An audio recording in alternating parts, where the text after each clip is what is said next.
Добрый вечер, уважаемые любители самбо. Добрый вечер, товарищи, которые знают и почитают советский вид спорта. Второй день чемпионата мира 2019 года в Корее.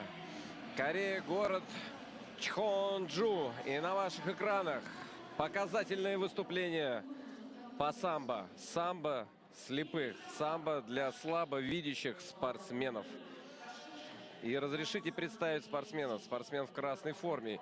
Дмитрий Самохвалов, Россия. Призер чемпионата России по самбо слепых 2018 года. Полная утрата зрения при выполнении воинского долга. В синей форме Андрей Демидов, Россия. Чемпион России по самбо слепых 2018 года. Воспитанник детского дома. Утрата зрения вследствие травмы. Судья Виктор Игнатенко, Россия. Старший тренер сборной России по самбо слепых. Судья международной категории по самбо. Вчера я упомянул, что на конгрессе, посмотрите, бросок через спину с одним захватом. Ничего себе, с чего начали спортсмены, со сложнейшей техники.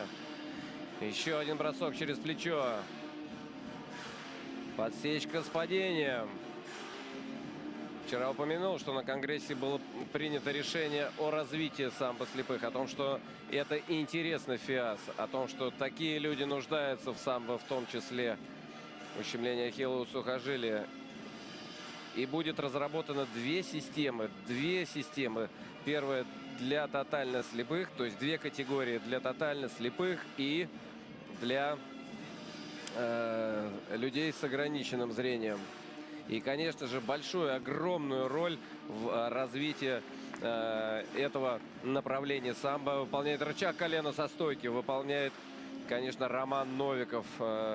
Он очень сильно заинтересован в самбо. Выполняет и делает благороднейшее дело для людей с ограниченным зрением и для вообще самбо в целом. Посмотрите, ножницы демонстрируют спортсмены. И если вы видите, то у них на глазах одеты повязки.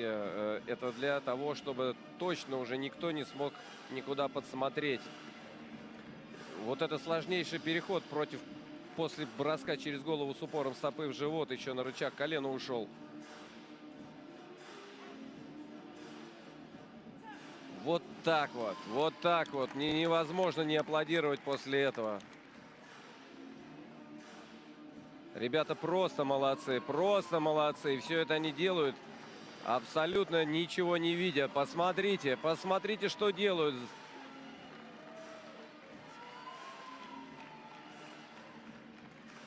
Потрясающей силой духа люди, которые развиваются, живут и полноценной жизнью живут. И дышат полной грудью. Молодцы. Браво.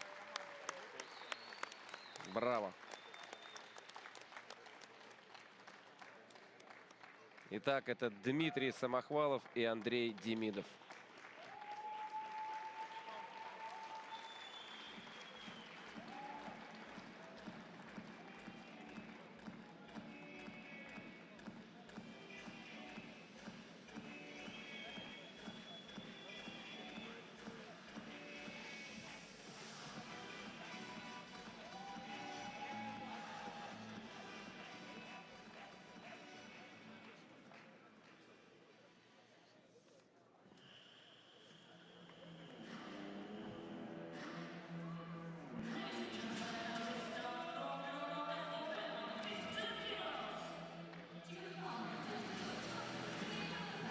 Итак, финальная встреча. Сегодня разыгрываются также 9 весовых категорий. 3 женских, 3 мужских, 3 по боевому самбо. На легчайший вес сегодняшнего дня. Весовая категория до 52 килограмм. В красной форме представительница сборной команды России Диана Рябова. Она является чемпионкой мира 2009 и 2019 года с расстоянием, прошу прощения, 2018 года, 2019 еще не разыгралась медаль в этом весе. Итак, она двукратная чемпионка мира, а также обладательница золотой медали Европейских игр 2019 года в городе Минске. Ее соперница Юлия Росса, Франция. Она впервые участвует в финале такого крупнейшего турнира. Мы ее даже в статистике так и не смогли найти в призах. То есть она просто прыгнула сегодня выше головы, попав в финальный поединок. Косой захват выигрывает Диана Рябова, она это любит. И вот ее традиционный переход, бросок через голову. То, что сегодня только что демонстрировали нам незрячие спортсмены. Вот, пожалуйста, вот эта сложнейшая комбинация в финале. Рвется к рычагу колена и делает его Диана Рябова. У нее были сегодня столько тяжелых поединков. Она 3 встречи боролась, ни одна встреча не завершилась досрочно. Все встречи она сражалась до конца. И вот сейчас самый быстрый и легкий поединок этого дня. Диана Рябова становится трехкратной чемпионкой мира в весовой категории до 52 килограмм среди женщин. Серебряная медаль достается французской спортсменке Юлии Россов. Надо заметить, что вчера у французов также была бронзовая медаль в весовой категории до 60 килограмм. Аурора Кабане, ее подруга по команде, также завоевала серебро. И это очень хороший результат для сборной команды Франции. И бронзовым призером в этой стали весе Жарская Мария, чемпионка мира из Беларуси, и Люсиагна Кампос, Венесуэла. Итак, следующая весовая категория. Первый блок не закончен. Только в самом разгаре весовая категория до 57 килограмм. На ковер выходит спортсмен в красной куртке Вахтанги Чидрашвили, Грузия. Чемпион мира 2018-2016 годов. Обладатель золотой медали Европейских играх в Минске в этом году. Его соперник сборная команда России Саян Хертек, чемпион мира 2017 года, бронзовый призер чемпионата мира 2013 года. И надо сказать, что он на Европейских играх стал вторым. И это повторение финала Европейских игр. В этом году они уже встречались на самом высоком уровне. Что же будет сейчас? В июне месяце в Минске победу одержал Вахтанги Чидрашвили. Но сейчас мы посмотрим. Итак, Вахтанг Чидрашвили, Саян Хертек. Грузия, Россия. Сильнейшие державы в самбо.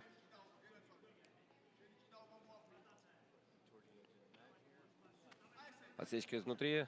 Тоже перехватывает Саян движение.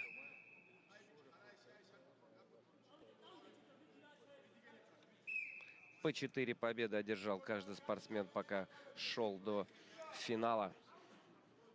Очень сложные были поединки. И сильного соперника из Монголии победил Саян Хертек.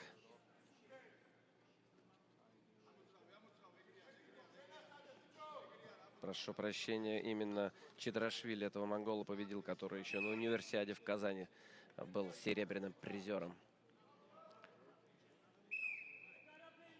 Бронзовыми призерами стали в этом весе как раз тот самый монгольский спортсмен Чемендордж Мария Эндене и Абдужалилов из Узбекистана. Атака в партере. На руку бросается Чидрашвили. Павел Фунтиков уже не первый раз на экранах мелькает и вчера, и сегодня. Это второй его финал.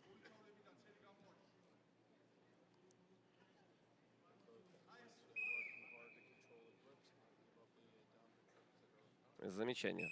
Итак, оба спортсмены получили по замечанию. И единственное, что я не успеваю сделать, это представить бригаду судей. Руководитель ковра Виктор Бухвол, Россия, Белоруссия.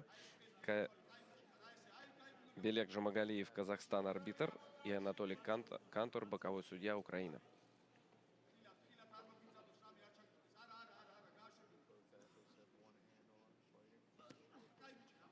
Бросок через спину с колен с места, без разгона.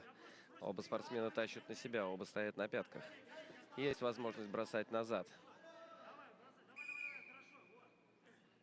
И вот развел руками Павел Фунтиков, тренер Саяна, поскольку наказали именно его, хотя он остался в стойке. И, в общем-то, то, что сделал сейчас Вахтанги, это расценивается как ложная атака. Но, тем не менее, судья, как говорится, не спорит. Опять вот Вахтанги осуществил попытку броска через голову, которую можно оценить, опять-таки, как стягивание.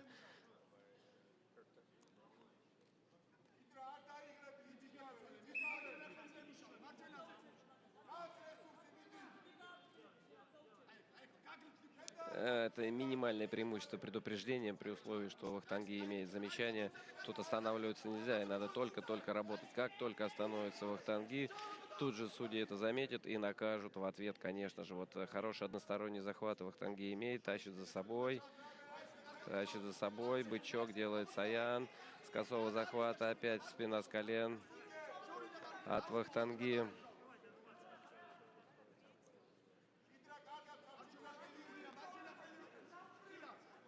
Бросок через спину попытался сделать Саян. В левую сторону. Попытка за попыткой от Саяна, но все это издалека, все это неэффективно. К ноге вот рвется, но все это неэффективно. Не пускает, очень держит дистанцию грузинский спортсмен. Есть захват. Бросок практически опять-таки с места Саян делает, без предварительной подготовки. И атакует руку. Посмотрите, с одной руки на другую переключается Вахтанги. Очень творчески относится к партеру. Если одна рука не получается обработать, то он обрабатывает вторую руку.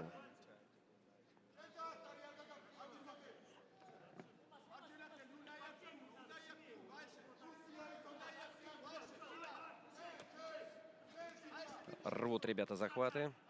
Выбирает поудобней. И вновь они, посмотрите, как тащат друг друга за собой. Оба стоят на пятках. Оба хотят упасть, что называется, назад. Но никто пока что... И оба тащат вперед. Все равно выполняют броски вперед оба. Одну руку вот Саян вцепился. Оба сейчас контролирующую борьбу ведут. Вцепились в рабочую руку друг друга. Вот, хорошо назад. Посмотрите, как чуть было не упал Вахтанги. Действительно, бросок назад. Вы сейчас это видели. Потянул чуть-чуть вперед Саян и переключился назад. И Вахтанги просто уже, бросая все захваты, Жонда Музашвили секундирует Вахтанги. Двукратный чемпион мира, сильнейший борец в весовой категории до 74 килограмм своего времени. Вот вновь Вахтанги пытается работать с рукой Саяна. Переходит, исполняет опять бросок через голову. Опять неэффективно. Опять это можно расценивать как стягивание. Двукратный чемпион Европы Павел Фунтиков секундирует Хиртеку Саяну.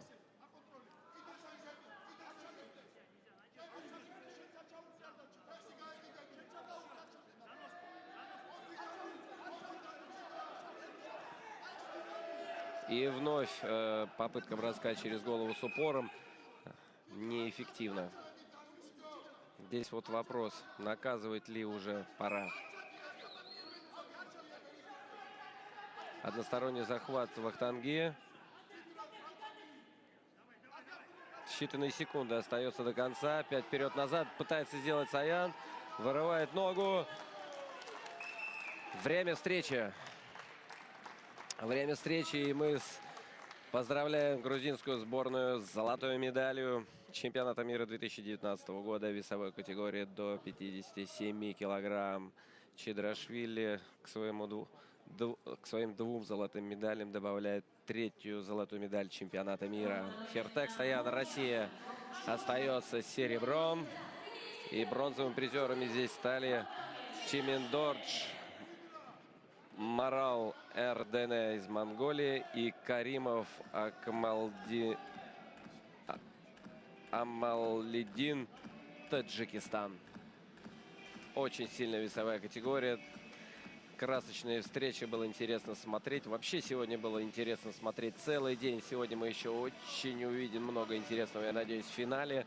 Надеюсь, все зрители, я вообще вам по секрету забегая вперед, скажу, что все зрители ждут весовой категории свыше 100 килограмм по боевому самбо. Там будет что-то интересное.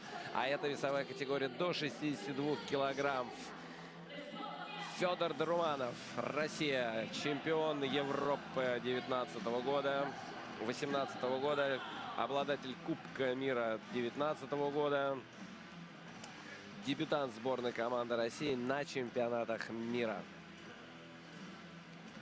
Провел 4 поединка. Очень непростых, сложных 4 поединка. И его соперник. Его соперник из Туркмении Керимберди Давлетов. Он является чемпионом Азии 2018 года и бронзовым призером 2018 и 2016 годов в этой весовой категории по боевому самбо. Не первый раз Давлетов Керимбери борется на чемпионате мира, бьется, но в финал вышел впервые. Итак, они оба впервые в финале.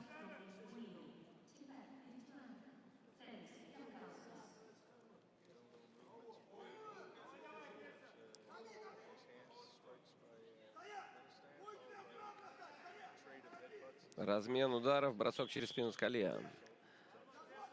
Да, в захвате ребята не стоят, в захвате ребята обмениваются ударами. Феликс Янкаускас, арбитр встречи из Литвы. Ислом Адылов из Узбекистана, руководитель ковра.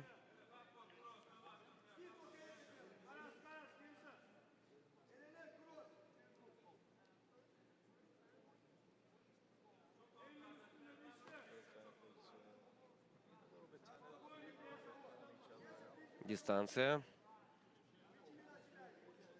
Дистанция. Быстро входит в захват Дурманов. Головой отвечает туркменский спортсмен. И вот они обмениваются ударами. Именно головой. Удар головой. Почему-то вспомнился старый анекдот, когда был комментатором футбола и хоккея прославленный Николай Озеров. Удар головой штанга, удар головой штанга, удар головой штанга. Вот это голова.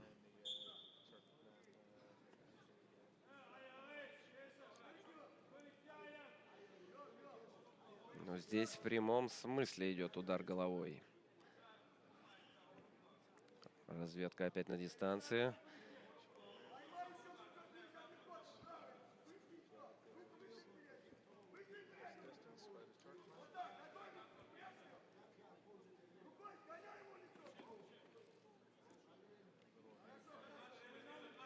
Центр занял Федор. Керимберди пока что так аккуратненько пытается пристроиться. Прямой удар ногой. Демонстрация хорошей растяжки. Очень высоко удар прошел. Правда, мимо цели. Проход в ноги. Устоял Федор. Не отпускает захват, развивает атаку. И тут же вот в партере переводил Керимберди в партер. Рычаг локтя хотел перейти. И в стойку Феликс Янкаускас поднял спортсменов.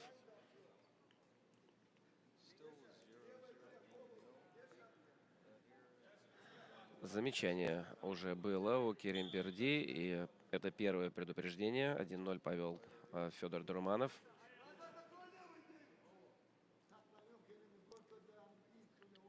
Вновь осторожничают.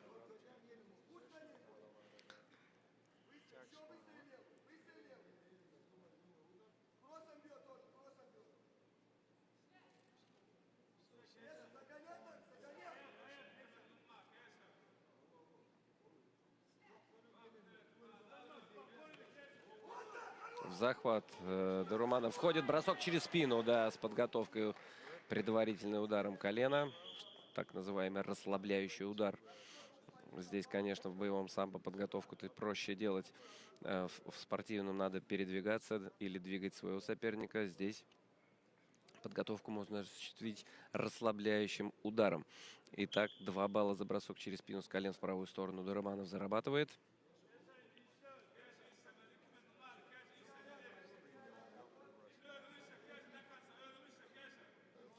Счет стал 3-0. Вы это видите.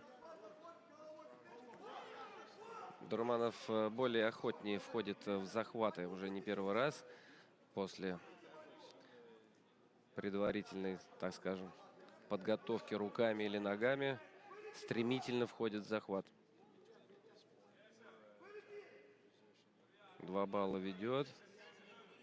Что же сейчас испытывают два спортсмена, только одним им известно. Будет ли Керим Берди переламливать ход поединка? 4 поединка уже за спиной для боевого самбо. Сами понимаете, контактный жесткий вид спорта. Это не так-то просто. После обеденного перерыва, когда уже тело остыло, надо разогреваться вновь. Всплывают все болячки. Но болячки нужно отбросить в сторону, включить силы воли. Вот опять в захвате Дурманов головой Керим Берди работает. Колено, голова, колено отвечает друг другу. Не стоят бойцы на месте. Бросок через голову с переходом на рычаг локтя. Видимо, ничего не будет. Федор пытается пробить.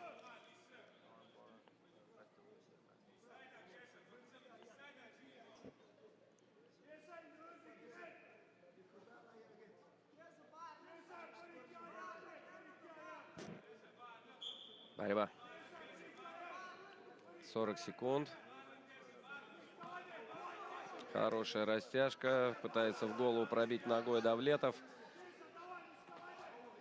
Чуть-чуть пошел вперед, активизируется. 30 секунд остается. Конечно же, он начинает поддавливать. Пытается что-то изменить. Проход ногу. Дурманов сносит его своим телом. Практически балл даже показывает арбитр. Счет на табло не изменился. Это только мнение арбитра.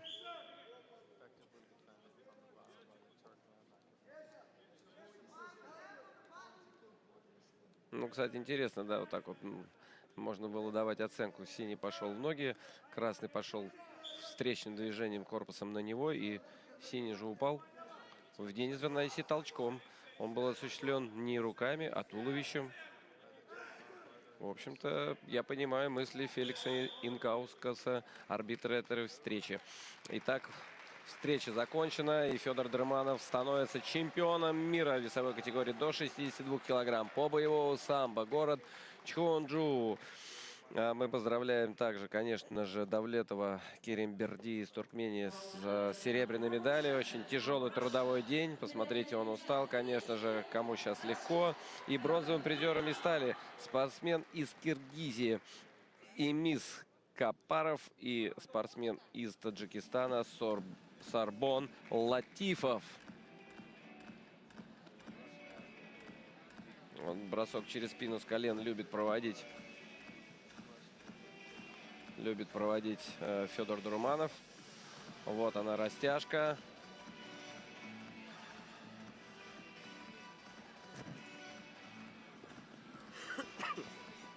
Здесь очень близок был, конечно, Керим Берди к атаке. К оценке, точнее. Он и так был в атаке. И вот переход на рычаг колена. Локтя не позволил вот ему упереться ногой в колено. Если бы он бедро-то выбил бы, то, возможно, была бы хорошая атака.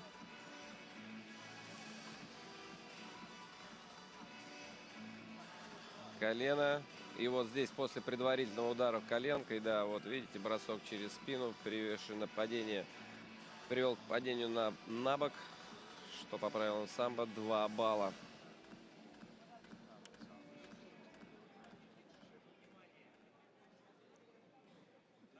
Итак, награждение.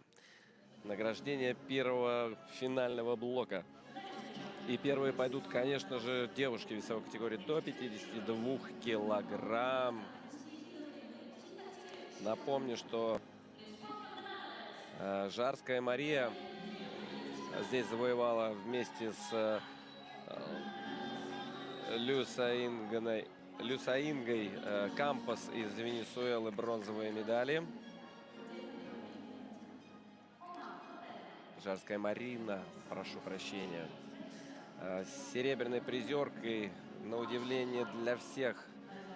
Тем не менее, это так серебряной призеркой стала французская спортсменка Юлия Росса. И трехкратной чемпионкой мира становится Диана Рябова, Россия.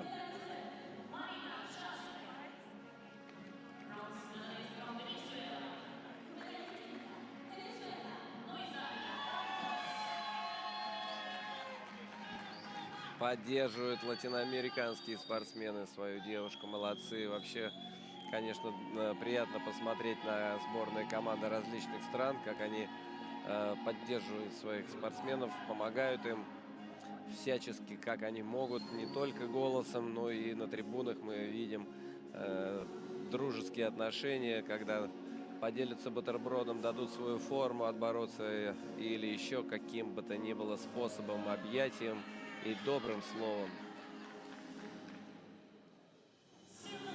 Итак, звезда французского самбо Джулия Росса.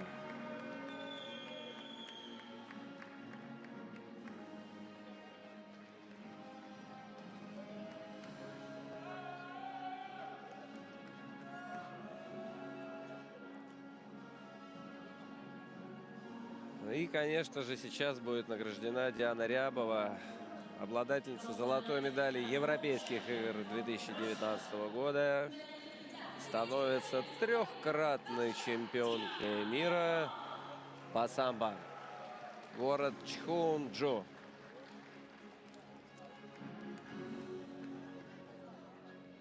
Видите, как нелегко далась ей сегодняшняя победа. У нее, можно сказать, это написано на лице, но мы не будем замечать этого. Диана Рябова, трехкратная чемпионка мира. Вчера надо отметить, что Сергей Рябов стал двукратным чемпионом мира. В семье Рябовых лидирует женщина.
Пока девушки фотографируются, могу заполнить паузу, напомнив новость от 1 октября, которая появилась на сайте ФИАС. Были приняты знаковые достаточно решения, которые вступят в силу только лишь 2021 года.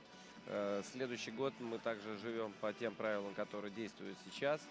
Ну а с 2021 года будет введено ограничение для судей на ковре до 55 лет. Главным судьей будет работать человек до 60 лет.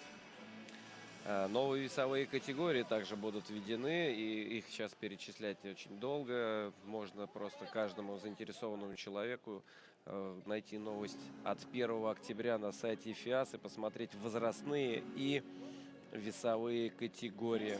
А также будет новое время схватки у женщин. 5 минут будут бороться женщины с 2021 года.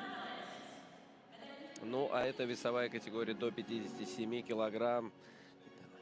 Интереснейший, напряженнейший финал, который повторил финал Европейских игр 2019 года в Минске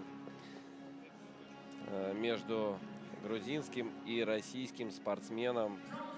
Ну а бронзовым призером здесь стали монгольский спортсмен Чемирдорж Марал Эрдене.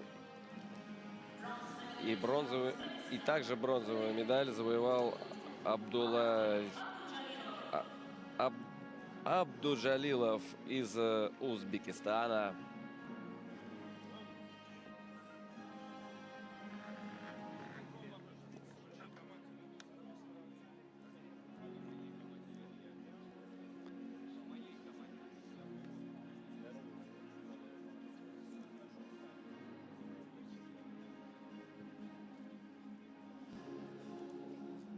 В этом году нас ждут еще в уходящем 2019 году интересные старты. В декабре состоятся впервые соревнования по самбо в рамках игр Юго-Восточной Азии. Никогда такого не было. Теперь в играх Юго-Восточной Азии будут проходить и по самбо. А это Саян Хертек завоевал свою серебряную медаль чемпионата мира. У него теперь полный комплект. Он был бронзовым призером, был чемпионом. Теперь он имеет серебряную медаль в своей копилке чемпионатов мира. А также состоится первенство Европы среди кадетов в декабре месяце в Латвии, в городе Рига.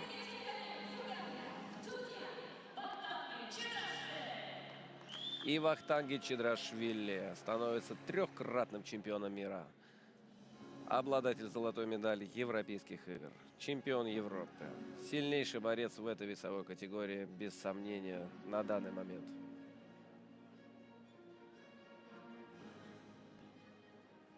Он подтверждает это, завоевав золотую медаль в 3-й раз.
И надо отметить, что в 2023 году самбо вновь будет включено в программу летних универсиад, которые будут проходить в городе Екатеринбург. И награждение весовой категории до 62 килограмм.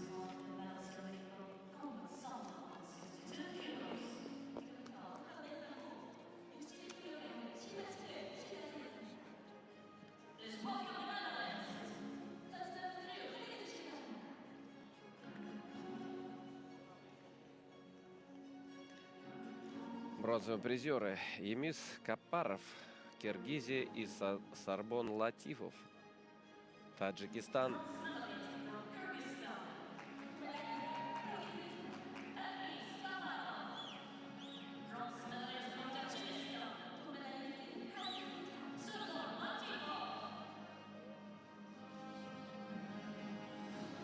Да, непростой был вес.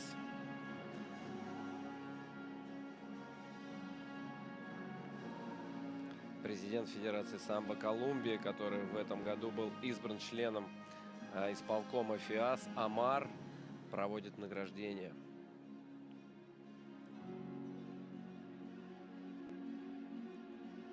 Потрясающая энергия человек, который все делает для развития самбо в латиноамериканском регионе.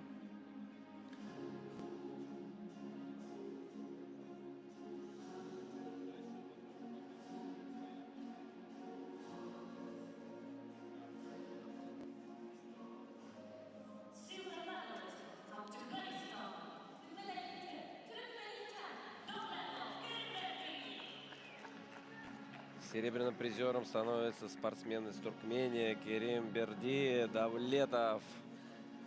Сражался сегодня, провел 4 победы. Он выиграл, и только вот в пятом раунде, в пятой встрече не смог одолеть российского спортсмена, но тем не менее провел достойный поединок на равных. Завоевывает серебряную медаль, и чемпионом становится Федор Дурманов, Россия. Чемпион Европы 2018 года.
Итак, все готово к проведению второго финального блока чемпионата мира второго дня, проходящим в городе Чхонджу, Корея.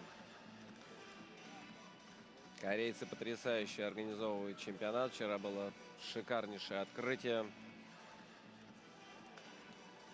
И, в общем-то, все в зале проходит, как вы сами видите, достаточно динамично и своевременно. Итак, второй финальный блок. На ваших экранах выходит Екатерина Анаприенко, Россия. Красная форма. Весовая категория до 64 килограмм. Уверен, что очень многие ждут этого поединка с нетерпением, чтобы посмотреть, как разыграется золотая медаль. Екатерина Анаприенко, чемпионка Европы 2016 года. Обладательница золотой медали Европейских игр 2019 года. Бронзовая призерка чемпионата мира 2018 года. Ее соперница, трехкратная чемпионка мира 18, 17, 16 годов. Чемпионка Европы также неоднократно на Европейских играх. Татьяна Мацко из Беларуси завоевала бронзовую медаль. Итак, Россия и Белоруссия. Екатерина Анаприенко, Татьяна Мацко. Девушки встречались очень много раз. И победы есть в активе обеих девушек. Как одна, так и вторая одерживали друг над другом победу. Зацеп гольню. Тут же, посмотрите, прихватывает ножку. Перекат по всей спине. 4 балла зарабатывает Екатерина Анаприенко. Быстрая атака. 15 секунд не прошло, даже меньше. И уже оценка. Итак, встречу обслуживает Махмуд Абдулоев, Таджикистан. Руководитель ковра. Арбитр встречи Белек Жумагалиев, Казахстан. Еще один проход ногу, еще один балл заработает Екатерина. И Мария Стелла Розария, Индонезия, боковой судья. И Мацко хороший захват делает на ключ.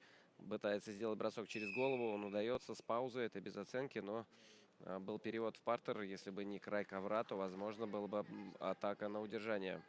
Вячеслав Степанович Кот, старший тренер сборной команды Беларуси, секундирует Татьяне Мацко.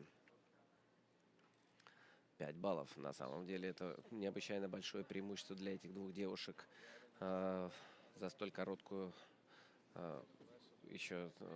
время, за столь короткое время от начала встречи.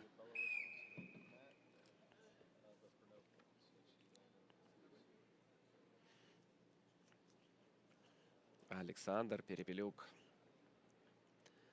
известный всем, конечно же, по шикарнейшему выступлению. Итак, Татьяна Мацко, к сожалению, говорит о том, что она не может продолжать поединок. У нее имеется некое повреждение, травма. Она не может продолжать встречу, к сожалению. И Екатерина Анаприенко, вот она первая, наверное, атака здесь будет. Зацеп гольни, перехватывает ножку, перекат по всей спине, 4 балла.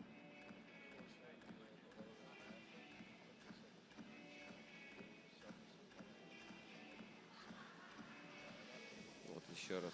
Нет, это такая же атака, но уже не 4 балла. Здесь вот хорошо вот Мацко перекатывала. Хороший у нее захват был руки. Итак, чемпионкой мира становится Екатерина Анаприенко. Серебряная медаль Татьяна Мацко. Бронзовыми призерами весовой категории стали Ажар Сайлыкова, Казахстан, и болгарская спортсменка Ваня Иванова. Ну а на ваших играх двукратный чемпион мира, обладатель Кубка мира, обладатель золотой медали Универсиады 2013 года в Казани, Куржев Уали, Россия. Интереснейший, сильнейший спортсмен в этой весовой категории. Его соперник, чемпион мира, чемпион Европы, обладатель золотой медали Европейских игр еще 2019 года, прошу прощения, 2015 года в Баку, и бронзовый призер Европейских игр в Минске. Степан Попов, Белоруссия. Это очень интересный финал. Последний раз, я помню, их финал чемпионата мира в 2011 году в городе Вильнюс, Литва. Тогда он был скоротечный. Куржев Уали молниеносным болевым приемом завершил встречу. Посмотрим, что сейчас. Прошло очень много лет. Спортсмены накопили богатейший опыт соревнований. Оба стали чемпионами мира еще по разику. Боролись в финале не раз. 1 балл зарабатывает Куржев Уали, выполняет стригунок.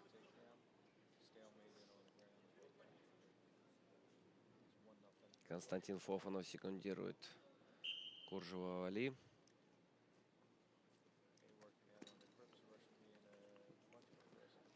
Вход в мельницу выполняет с кувырком. Степан защитился, не позволил сделать кувырок. Рвется на удержание Куржев, не отпуская захвата. Защитился и от этого Степан. В плотной обороне находится Попов. Вячеслав Кот, старший тренер сборной команды Беларуси. Иван Неттов, арбитр данной встречи, Болгария. Карлос Гомес, Испания, руководитель ковра. И Джавасамбу Гансоринг, Монголия, боковой судья. Итак, замечание за пассивное ведение борьбы получает Степан Попов. Еще 1 балл зарабатывает Куржев у Али. Балл броском на замечание. Конечно же, замечания на баллах не отражаются. Так, 2-0. Минуты проборолись. Опять напористо выдавливает с ковра Куржев. В привычной для себя манере. В правой стойке он стоит и всегда своим прессингует, всегда выдавливает, всегда киснит на край ковра своего соперника и разбивает его оборону. Вот как сейчас вновь верхний захват. Бросок через голову. Переход на рычаг колена.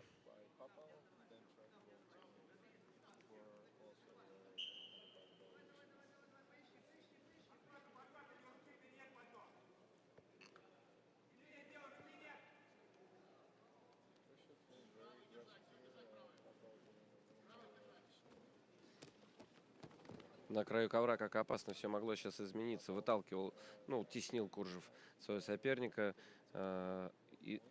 Хорошее проведение ущемления ахиллова сухожилия. Это позволяет правило. Может находящийся в стойке проводить болевые приемы. Может, но не провел. Но эпизод был интересный. Не часто это встретишь, но это все в правилах. Вот когда находится проводящий приемы в партере, а кто защищается в стойке, так нельзя проводить. А наоборот можно.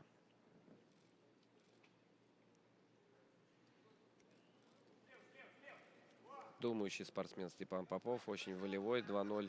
Я думаю, что он еще не сдается, разумеется. Небольшое преимущество. Вот он играет руками, но тем не менее Куржев держит свой нужный, удобный себе захват. И играй, не играй, захват надо либо срывать, либо его проходить. Вот, и вновь вытесняет на край ковра ножницы уже после свистка выполняет Попов. После свистка за границами ковра. И, конечно же, сейчас будет предупреждение, я думаю, объявлено за выход за ковер. Так и есть. Вот Иван Неттов, арбитр встречи, делает предупреждение за выход уже. Еще балл зарабатывает Куржев. Вновь берет свой отворот. Косой захват у Степана Попова. Это очень опасно. Степан Попов любит в этом захвате бросать.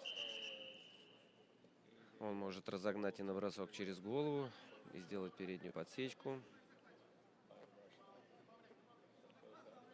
В левую стойку борется Степан Попов. В правой стойке стоит Куржев у Али.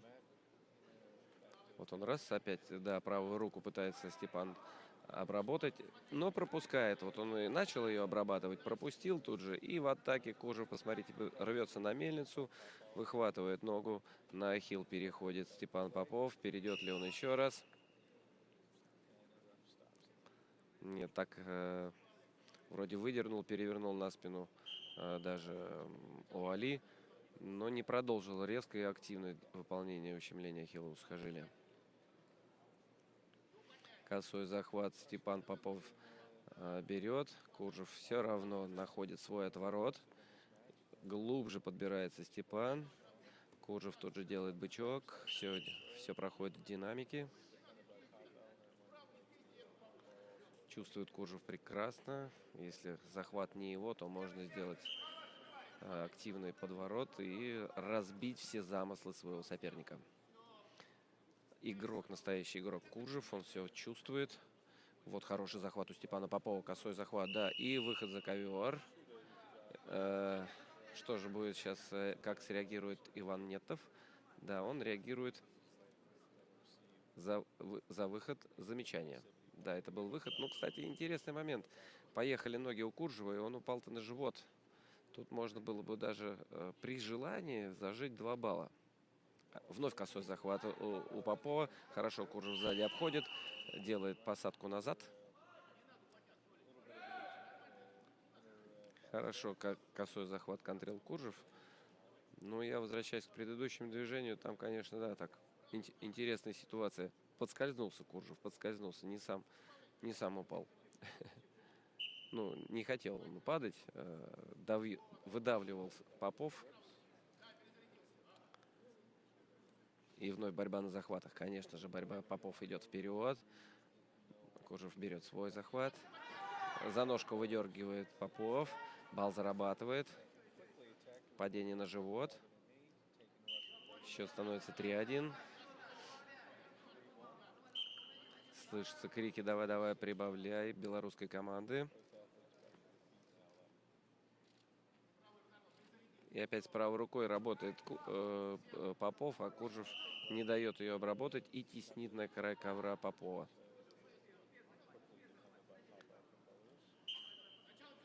Необходимые рекомендации. Постоянно еще один стригунок.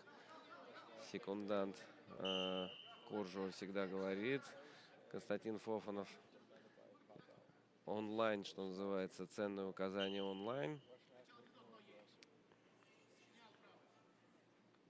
Опять в косом захвате. И из косого захвата так называемый вертолет выполняет Куржев. Да, очень эффективный прием.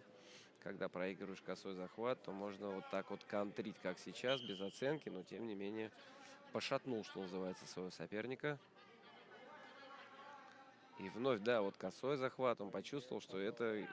И опять стригунок, такой долгий, затяжной, но с оценкой целый балл. Целый балл зарабатывает Куржев. Счет становится 4-1. 10 секунд. 10 секунд практически. Что может измениться? Блестяще прорывается к косому захвату. Делает ножницы, уходит на ахилл. Делает ахилл. Степан Попов. Есть 3 секунды на проведение. Смотрит на секундомер у Али. Терпит. И заканчивается время встречи. Хороший, динамичный финал. Умный финал. Ребята разбирались, не боролись, а в шахматы играли, что называется. И Куржев Али становится трехкратным чемпионом мира по самбо. Завоевывает еще одну золотую медаль для сборной команды России. Степан Попов в Беларуси становится серебряным призером чемпионата мира. И бронзовыми призерами в этой весовой категории стали. Надо отметить, что очень хорошо борются монголы на этом чемпионате. Не одна бронзовая медаль. Вчера был у них и чемпион весовой категории до 68 килограмм. Человек Данкрат, можно сказать. И Хатбаатар Нарангху из Монголии стал бронзовым призером. И, конечно же, очень сильный спортсмен Ливан Нахутришвили из Грузии стал бронзовым призером. Он в этом году выиграл европейские игры, но вот здесь он все-таки остановился и проиграл в полуфинале Степану Попову, который на этих играх был бронзовым призером. Степан Попов вот преодолел чемпиона, но стал вторым. Чемпион игр стал сегодня у нас Нахутришвили бронзовым призером. Итак, 82 килограмма. Боевое самбо. Боевое самбо среди мужчин и весовая категория до 82 килограмм. Эдинбек Шакир Маматов, Киргизия, в красной форме. И его соперник Асланбек Кадзаев, Россия, в синей форме. Оба спортсмена-дебютанты финала чемпионата мира. И нам очень интересно, как отборются в финале новички. Итак, Эдилбек Шакир Маматов, Киргизия, Асланбек Кадзаев, Россия. Оба в течение сегодняшнего дня одержали по 3 победы. Ногами проверяет Кадзаев. Тут же входит в захват и падает на спину. Эдилбек проходил, рвался в плотный захват. Хотел взять 2 пояса. Это очень модно на Востоке, конечно же, борьба кураж, борьба с 2 поясами, они очень опасны, восточные спортсмены, когда прорываются к 2 поясам. И здесь он практически прорвался, но сам подскользнулся. Балл зарабатывает Кадзаев на этой явной активной атаке Эдилбека. И теперь Кадзаев бросается вперед. Завязывает руку. Посмотрите, захват из-под руки хороший. Это очень сильный захват. Входит в подхват. Очень так медленно. И посмотрите, передний переворот с подсадом. Сколько комбинаций. На 3-м приеме таки удается Асланбеку провести бросок. И зарабатывает 4 балла. И рвется к удержанию. Начал с подхвата. Продолжил передним переворотом. И подсад бедром закончил. А точнее заканчивает вообще удержанием. Если еще 2 секунды. Скоротечный финал. Асланбек Кадзаев, Россия, завоевывает золотую медаль чемпионата мира 2019 года. Эдилбек Шакир Маматов из Киргизии становится серебряным призером в этой весовой категории. И прошлогодний чемпион мира Евгений Алексеевич из Беларуси становится бронзовым призером вместе со спортсменом из Казахстана Асылбек Самаиловым.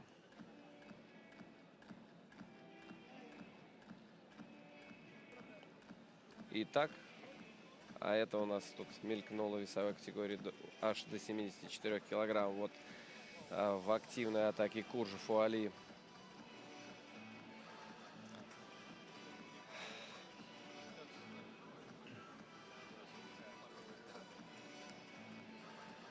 Хорошая схватка была до 74 килограмм. Вот на краю ковра хорошо пытался подловить броском через голову вот этот напор Куржева Степан Попов. И опять напор Куржева. Вот здесь вот чуть подсечка изнутри его не проверил, что называется. Но пошатнул Куржев, едва устоял. Хороший баланс, хорошее равновесие. Вестибулярный аппарат на высшем уровне. Вот ахилл со стойки. Мне кажется, он мог прекрасно уйти в партер и выполнять его и лежа. Здесь почему-то посчитал, что и со стойки, что называется, пройдет, но не прошло. Итак, все готово к награждению. Все готово к тому, чтобы наградить девушек весовой категории до 64 килограмм. Вот они отборолись и готовы к награждению. Напомню, бронзовыми призерками здесь стали Ажар Салыкова из Казахстана и Ваня Иванова из Болгарии. Серебряной призеркой стала прославленная Татьяна Мацко, и Анаприенко Екатерина впервые завоевала золотую медаль чемпионата мира.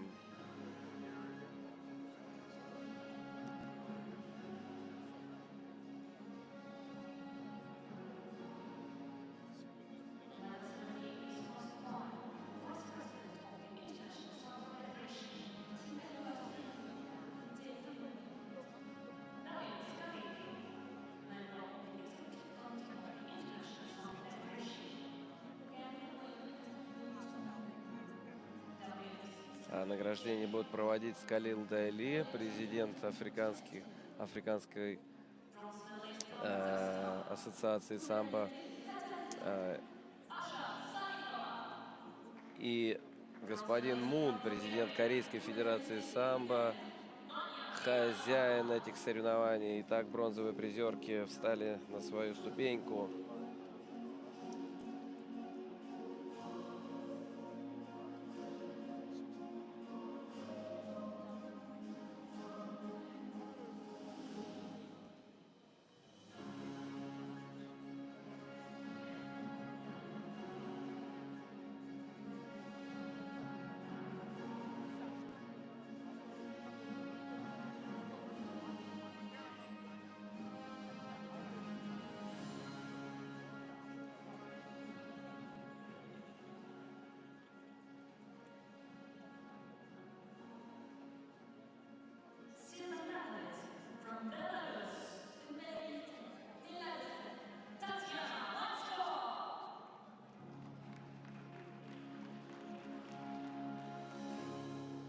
Очень расстроен Татьяна, мы это видим, но тем не менее достойно держится.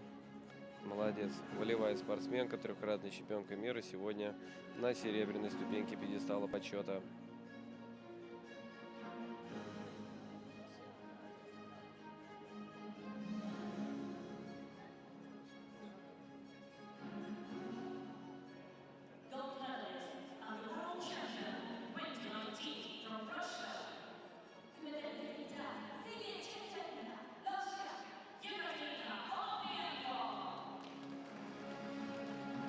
Вот Екатерина Анаприенко, обладательница золотой медали Европейских игр 2019 года в Минске, прибавляет в свою копилку золотую медаль чемпионата мира 2019 года. Корея, Чхонджу.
Обнимают друг друга девушки, молодцы.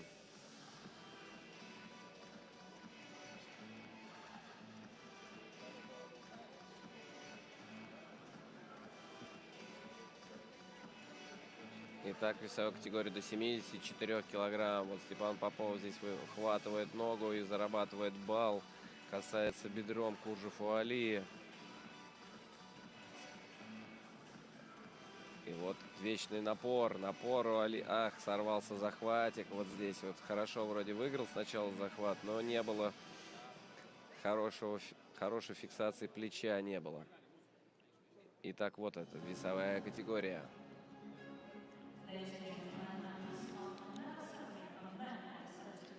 Напомню, очень интересные по 5 встреч сегодня провели финалисты. К финалу шли с 4 победами оба. И бронзовыми призерами здесь стали Нахутришвили Ливан из Грузии, обладатель золотой медали Европейских игр. Очень непростой полуфинал был у Попова с Нахутришвили. И монгольский спортсмен Хатбаатар Нарангху. Вот он на ваших экранах.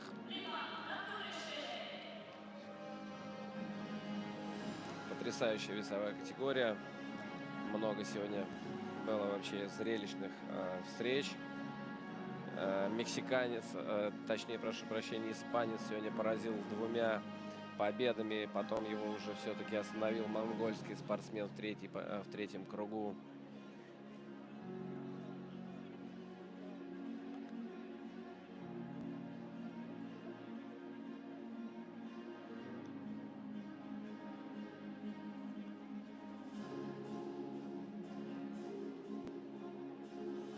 Да кто сегодня только не боролся. И германский спортсмен одерживал победу. Вот он, да, нашел в протоколе Николас Медина из Испании. Сначала одолел спортсмена из Киргизии, потом спортсмена из Германии. И вот все-таки остановился на бронзовом призере из Монголии. Степан Попов, серебряный призер чемпионата мира 2019 года, Белоруссия. Обладатель золотой медали Европейских игр 2015 года, Баку. Приз Fireplay. Вы помните, как он отнес своего соперника, своего партнера по финалу к врачу, совершив благородный поступок. И Куржи-Фуали, динамичный, техничный, напористый спортсмен из России.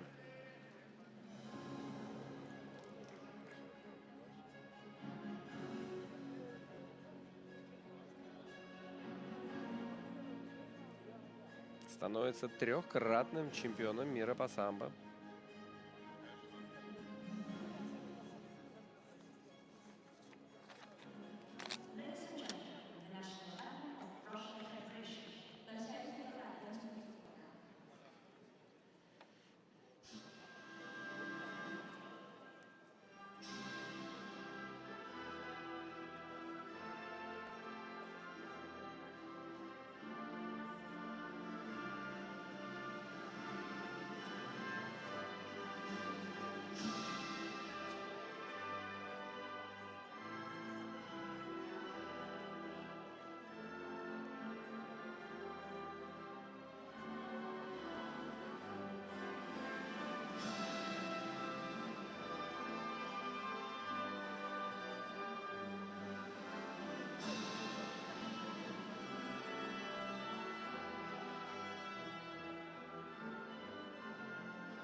А теперь готовится награждение боевой самбо, весовая категория до 82 килограмм. Вот она, чудесная комбинация.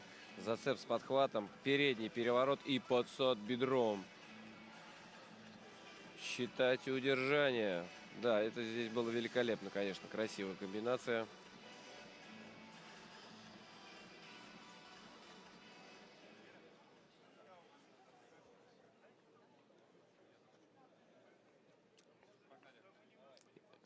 Бронзовыми призерами в этой весовой категории стал Евгений Алексеевич из Белоруссии и Асылбек Самайлов из Казахстана.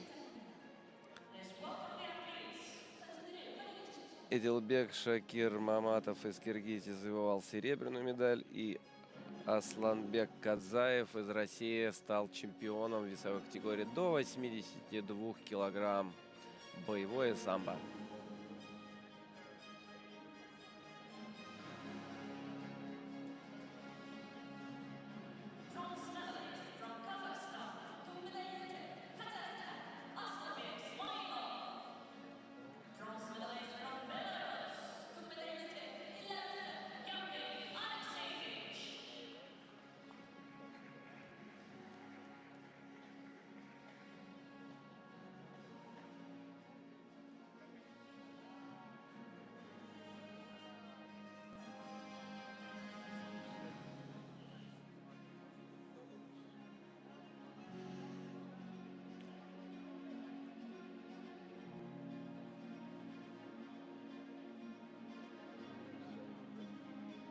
А напомню, что соревнования по боевому самбо проходят теперь без утешительных встреч.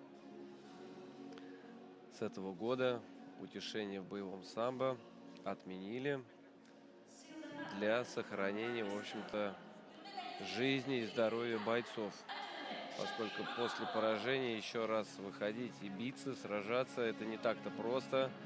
В боевом самбо это не только не просто, но еще и опасно, поскольку человеку надо собраться опять после поражения. И одно неверное движение может повлечь за собой серьезную травму. В избежание такой неприятной ситуации в боевом самбо, конечно, отменили утешение. Я, пожалуй, соглашусь с этим решением. Жизнь и здоровье атлетов, конечно же, превыше всего. Они все герои, они, конечно же, хотят сражаться, они готовы биться. И после второго, и третьего, и пятого поражения, иначе бы они не были бы атлетами. Как говорится, плох тот солдат, который не мечтает стать генералом. Но мы все здравые, мыслящие люди и все-таки должны сохранять здоровье спортсменов.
Итак, звучали фанфары награждения второго блока. И сейчас все готово к проведению финальных встреч, заключительных 3 финальных встреч второго дня соревнования. очень интересные встречи нас еще ожидают. С большим нетерпением все их ждут, как и предыдущие 6 других. На самом деле, я надеюсь, что вам сегодня пока что все финалы нравятся. Они действительно интересные, динамичные. Есть на что посмотреть. Спортсмены выходят готовые, заряженные, получившие ценные указания от своих тренеров. Итак, пятикратная чемпионка мира, обладательница золотой медали Европейских игр 2019 года Мария Аряшкова, Болгария. Серьезно настроена эта девушка. Она обладает действительно хорошей физической силой. Она, можно сказать, могучая девушка. И ее оппонентка, спортсменка в синей форме, Риу Таханаши, Япония. Руи Таханаши сегодня поразила просто всех, пройдя великолепно первую встречу. Она была свободной. 2 встречи просто шикарно отборолась, выиграв их досрочно у россиянки, украинки. Просто потрясающе. И все с нетерпением ждут, кто же выиграет, Мария Аряшкова своим опытом и своей могучей физической силой, или вот такая гибкая и подвижная борьба Риу Таханаши. Смотрите, Риу Таханаши теснит на край ковра.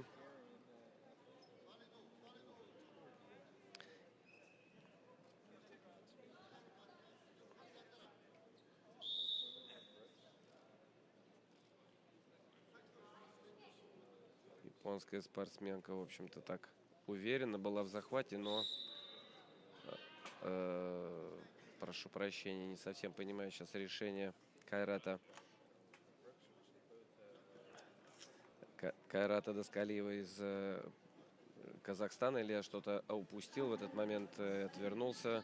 Почему наказание было именно спортсменки из Японии, хотя она идет вперед, вы видите, старается забрать захват. Сейчас контроль в захвате, рабочую руку четко выключила Аряшкова, четко. И на центр приглашает. И теперь вот уже замечание за пассивное ведение борьбы дает Аряшковой, потому что Аряшкова была в обороне, вперед шла действительно Таханаши. И сейчас вы видите, Аряшкова нацелена на, да, вот работу, поймала опять рабочую руку, четко выключает ее, контролирует. Косой захват, передняя подножка, как в косом захвате опасно атакует Руи Таханаши. Хорошая попытка была. По замечанию имеют обе спортсменки. Итак, Карлос Гомес, Испания, руководитель ковра.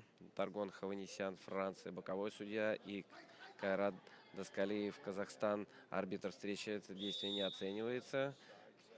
Перевод в партер.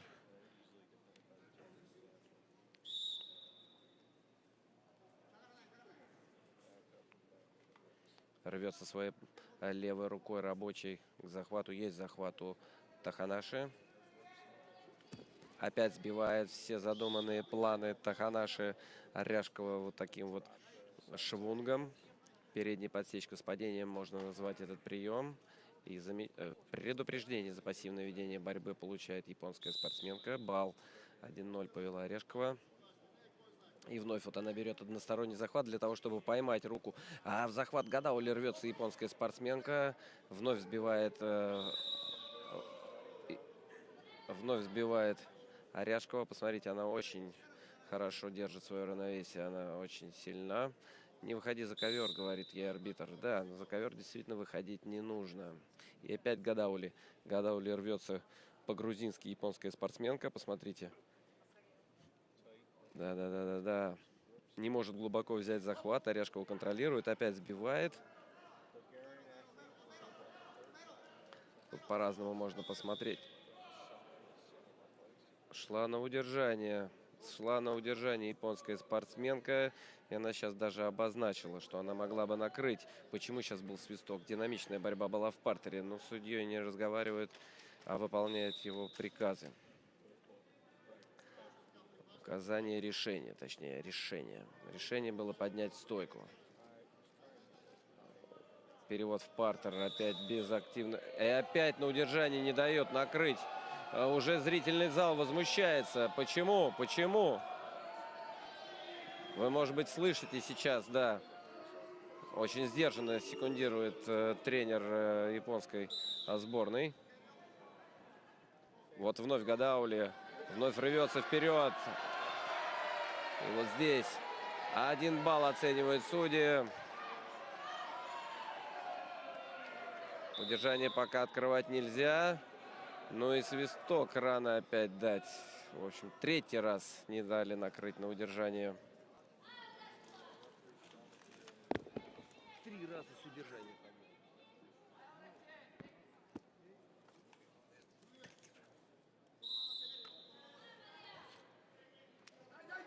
Какой хороший вход в ноги. 1 балл зарабатывает Оряшкова. Повела в счете. Переходит на рычаг локтя. Зрители недовольны. Зрители считают, что пора встать в стойку, поскольку нет активного действия. Но Оряшкова, тем не менее, все ближе и ближе подбирается к руке. Японская спортсменка пока что встать не может. Болевой продолжается. Напомню, что минуту на проведение болевых приемов.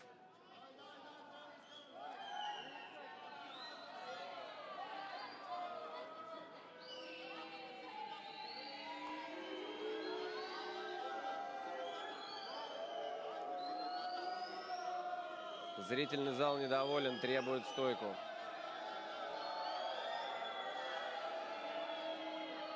Оряшкова продолжает работать. Она работает. Вот рука ушла. Ушла рука. Опасная ситуация. Опасная ситуация. На центр поднимает Кайрат Даскалиев. На центр спортсменок.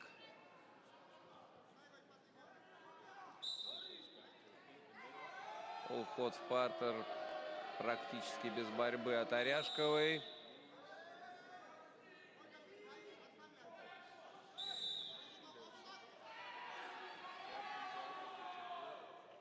Время встречи. Зрительный зал неодобрительно. Свистят, недовольны победой, поскольку там за бросок, в общем-то, видеоповтор бы показал, что падение было на бок. Но таково решение бригады судей. А бригада судей были Карлос Гомес, Испания, Кайрат Даскалиев, Казахстан, Таргом Хованесян, Франция.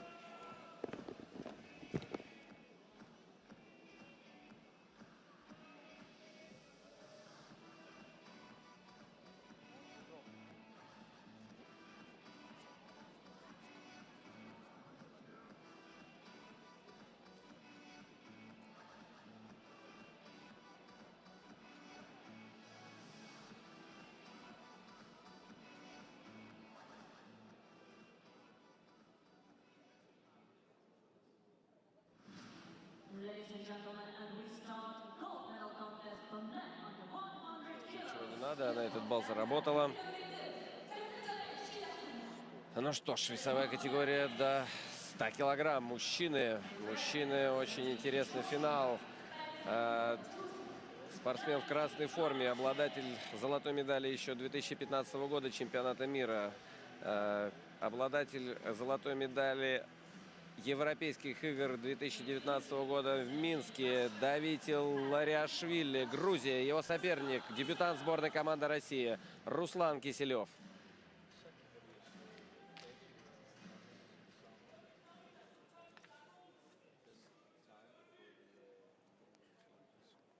Я не успел представить бронзовых призерок в весовой категории у женщин. Я это представлю потом. Ислом Адылов, Узбекистан, руководитель судейской бригады. Анатолий Гершман, Израиль, арбитр. И Рикардо, Испания, боковой судья.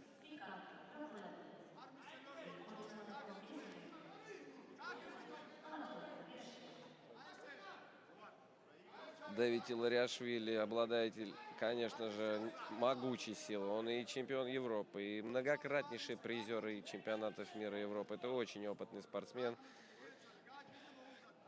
с которым всегда очень тяжело бороться.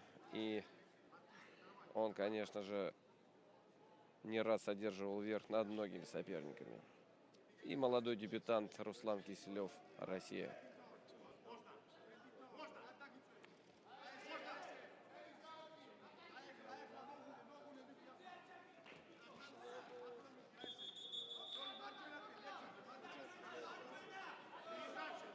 Прошу прощения, боковой судья Рикардо Реболедо, Колумбия.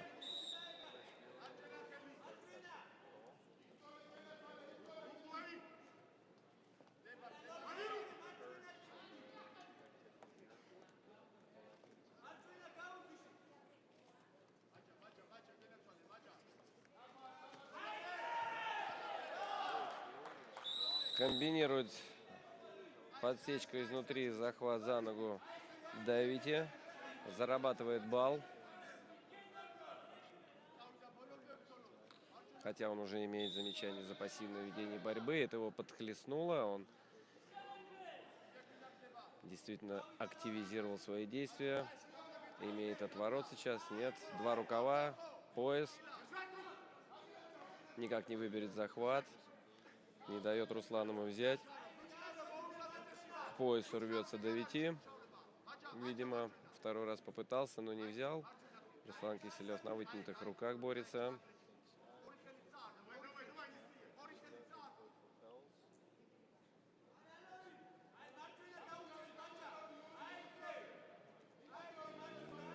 Какие мощные захваты сейчас демонстрируют нам спортсмены. Подсечка изнутри с односторонним захватом Киселев. Вправо стоит, еще раз ножкой проверяет. Есть односторонний захват, можно развивать атаку. И Давите также вот срывает, да, не нравится Давите этот захват, срывает. Он его до конца сорвать не может, но тем не менее рука съехала, и это позволит ему выполнить какую-то либо хорошую активную атаку. Но он этого не делает, сам держит односторонний захват, идет вперед. Как стоит на ногах. Очень мощный спортсмен из Грузии.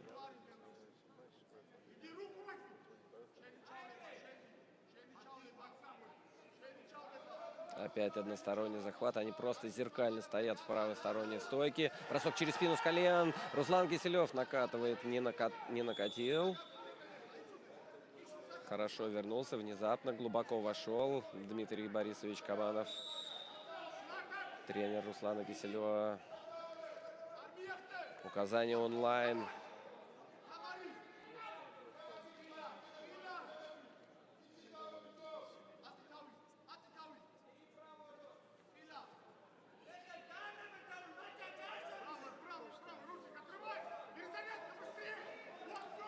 Силовая борьба на захватах. Руслан законтролировал ситуацию, оставил на коленях, что называется, Давите. И замечание у Давите уже было. Сейчас будет объявлено предупреждение за пассивное ведение борьбы. Нет, не объявили, хотя, в принципе, я так понял, намеревались.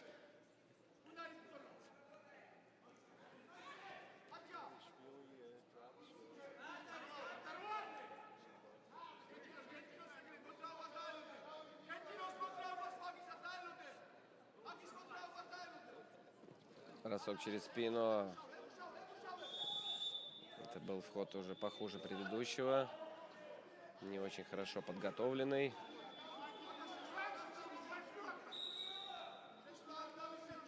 Минута 15. Опять за один отворот двумя руками Киселев держит, как и в предыдущем эпизоде. Давите берет такой. Нет, они все время меняют захваты. Идет хорошая борьба на захватах. Также ребята играют в шахматы. Проверяют ногой Давите. Очень силовая борьба на захватах. Срывы. Проход в ноги. Контроль от Руслана. Не позволяет ногам пробраться. Свистка не было, борьба показывает жестом арбитр. И вновь, как могучие богатыри, подсечка снаружи. Свисток. Арбитр показывает, что пора наказать спортсменов в красной форме. Он это делает. 28 секунд. Счет 1-1. Тем не менее, грузинский спортсмен ведет. Проход в ногу. С двумя ногами. Движение спартера не оценивается. Так. И вот за проведение запрещенного приема сейчас будет объявлено предупреждение. Видимо, скручивал стопу. Нас никто не видел. Точнее, не нас никто. Мы не могли с вами видеть, поскольку камера установлена была так. Не с того ракурса мы смотрели. Мы не видели, скручивал ли стопу Давити, или же он... Это движение спартера также, да, прихватил ногу, но из спартера после броска через спину. Либо он хватался за пальцы, мы не понимаем. Жандо Мазашвили, тренер грузинской сборной, даже подергал сейчас свою тумбочку, за которой сидят секунданты. Он поднимал руку, он пытался вмешаться в эту ситуацию, чтобы посмотрели видеоповтор, было ли там запрещенные действия. Но последние атаки Давити. Время встречи золотой медалью обладает теперь Руслан Киселев, Россия, дебютант сборной команды страны.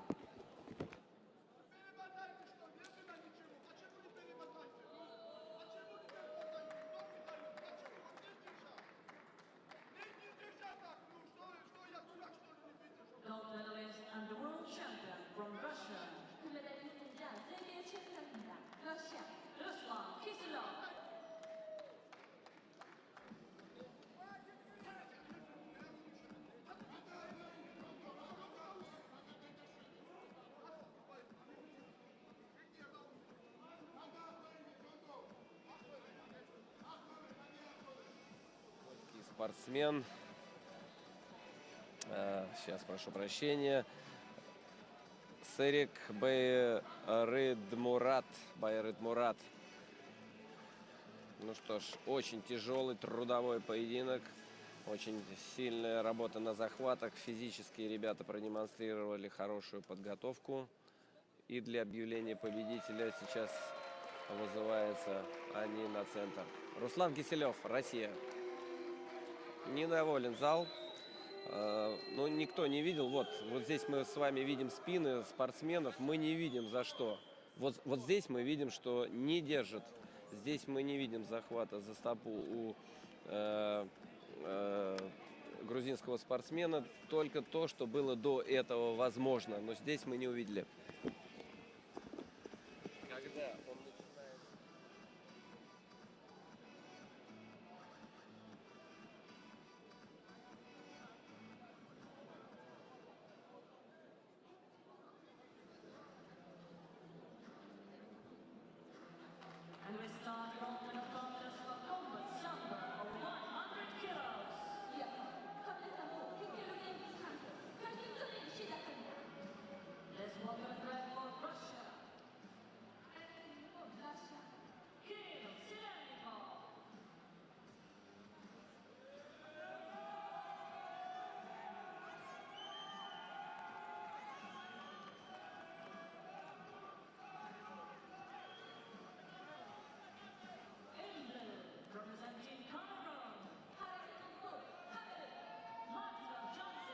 Самый ожидаемый поединок. Весовая категория свыше 100 килограмм.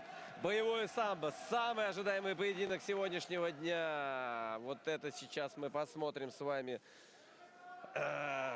Кирилл Сидельников, шестикратный чемпион мира, выдающийся спортсмен, заслуженный мастер спорта, очень опытный спортсмен. И его соперник, чемпион Африки, Нана Максвелл Даджатов, Камерун. Посмотрите, какой крупный спортсмен и как он бьется. Вот он так проводил все сегодня свои поединки. Он просто взорвал сегодня зал своим напором, своими атаками и своим благородством. Он очень благородно, тем не менее, после свистка к своим соперникам относился. И даже одного спортсмена своего отнес. Это был шанс. Кирилл Сидельников хорошо бросает через спину с колен. И его спортсмен выше ростом. И бросок через спину пойдет. За пассивную защиту замечание получает спортсмен в синей форме из Камеруна Джатов. Итак, он своего партнера отнес сегодня на руках до оказания медицинской помощи. Он очень высокий, очень мышечный и вот так вот бескомпромиссно, можно сказать, ведет поединки.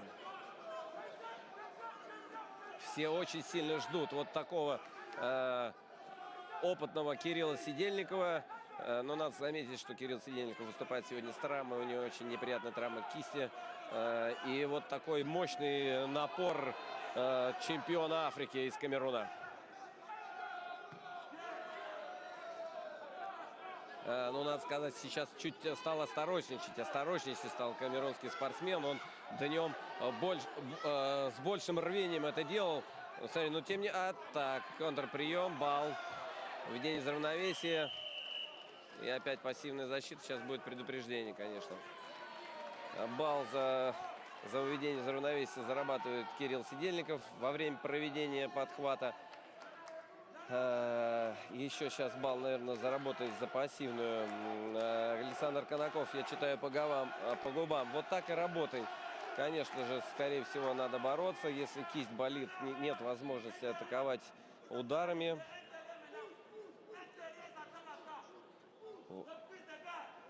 Зал оживился зал, конечно же.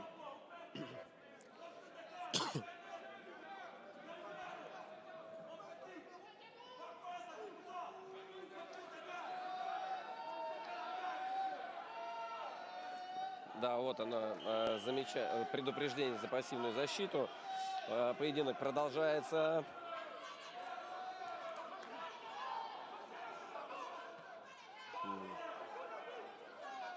Очень интересно. Ну, большой опыт у Кирилла. Он, конечно, аккуратно подбирается к своему захвату. И сейчас, вы видите, переводит в партер. Оценку не дает. И сейчас опять пассивная защита. Вот он просто на тактике, красавчик, что называется, работает. Мы видим, да, вот показывает арбитр Иван Нетов, видим жест пассивной защиты. Второе предупреждение за пассивную защиту получает Нана Максвелл Джантоу. Сейчас готовится бросок через спину, я думаю. Нет, пока возможности. Нет захвата такого для броска через спину. А вот этот может быть даже 2 балла. Балл. Вижу отсюда балл показывает арбитр. И вновь пассивная защита. Сейчас будет объявлено третье предупреждение и снятие со схватки. Жалеет пока что Нетов. Арбитр не... Да, вот он ждал долго, встанет или не встанет камерунский спортсмен. Не поднимался он, не поднимался. Но, тем не менее, да, дает возможность, посмотрите, еще дает возможность реализовать свои шансы арбитр. И полностью захватывает инициативу Кирилл Сидельников сейчас. Опережает во всех своих действиях своего оппонента. Кирилл Сидельников сейчас приводит форму в порядок. Развязался пояс.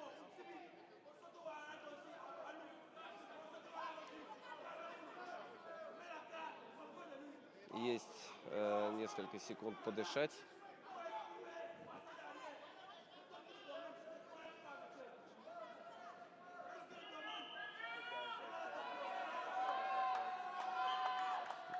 Борьба. Да, немножко осторожничает. Он с большим напором все-таки вел поединки в утренней части соревнований. Сейчас осторожничает камерунский спортсмен.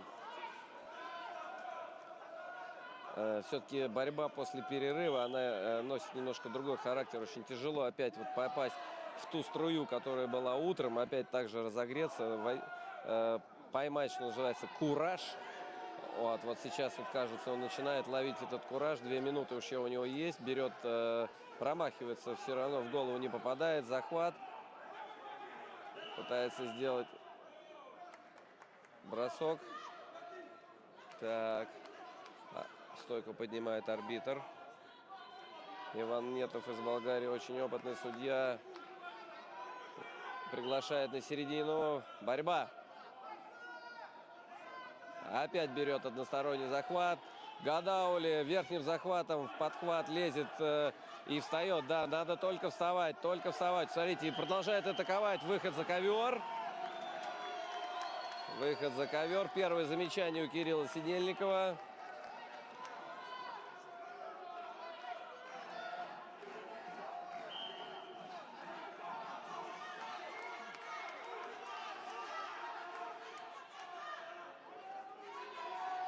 Все-таки больше в захват рвется камерунский спортсмен. Хотя его удары достаточно мощные были сегодня днем и угрожающие. Он бы мог бы и сейчас ими поугрожать. Но тем не менее в захват идет, бороться хочет. Один раз бросил, что называется, почувствовал кровь и хочет бросить еще раз. Но вот сейчас он был очень далек от реализации броска. Явно сила его покидает. Нет такой плотности в захвате при вход в прием. Вот опять он взял этот захват. Издалека сейчас будет пояс. Есть пояс.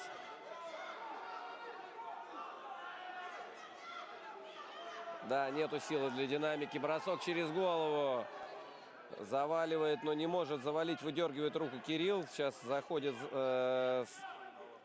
Держит еще и за шлем держал камерунский спортсмен.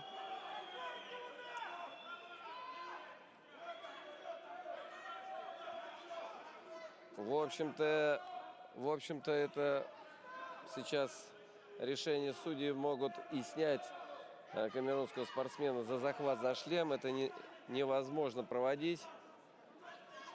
Да, и сейчас вот идут на видеоповтор, видимо, посмотреть бригада судей. А бригада судей у нас здесь обслуживает встречу белорусский судья, руководитель ковра Виктор Бухвал.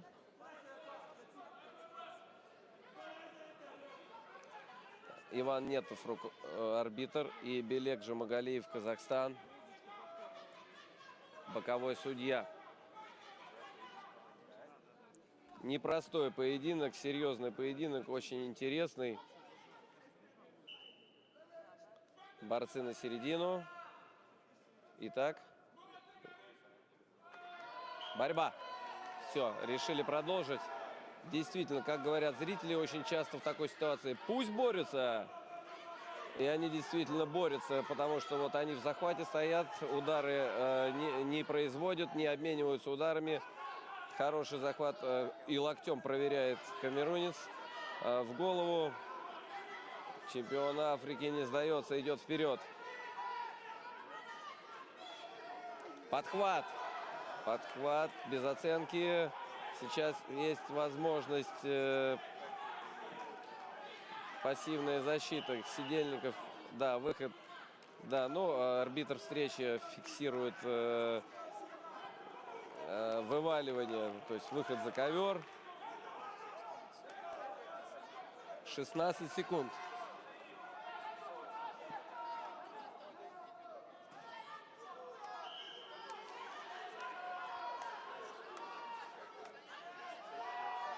Глубокий захват берет и подсад. Без оценки. Край ковра.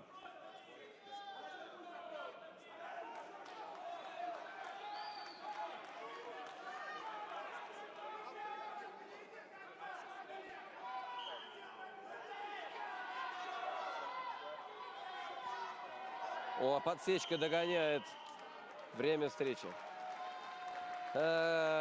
Тем не менее, успевает арбитр дать свисток и дать предупреждение за пассивное ведение борьбы, но это не спасает и никак не изменяет ситуацию. Победу в данной встрече одерживает российский спортсмен Кирилл Сидельников. Серебряная медаль достается Нана Максвелл Джантанов, Камерун. Он сделал, конечно, сегодня потрясающие бои, провел, молодец, все очень наслаждались и радовались, просто восхищались на трибунах. Я находился и смотрел, все были в восторге.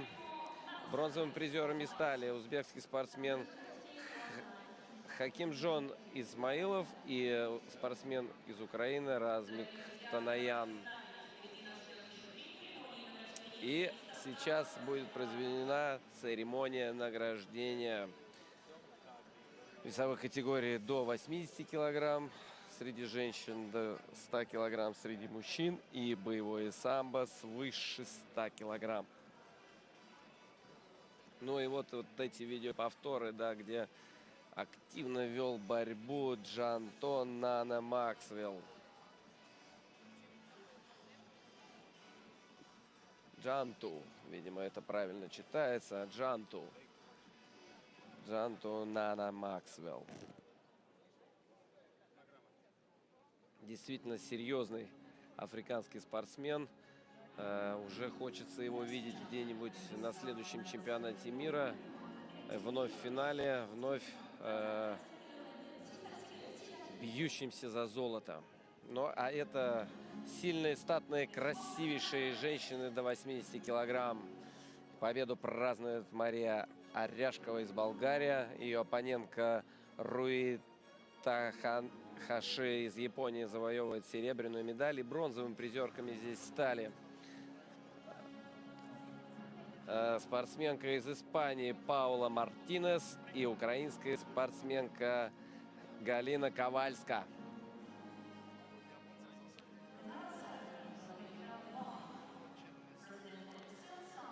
Что ж, остается насладиться церемонией награждения и сказать, что завтра трансляция финальных встреч начнется на 2 часа раньше, чем сегодня. В 16 часов запланированы финальные поединки третьего заключительного дня чемпионата мира, который проходит в Корее, город Чхонджу. Итак, с вами был комментатор Михаил Мартынов. До завтра. Спасибо.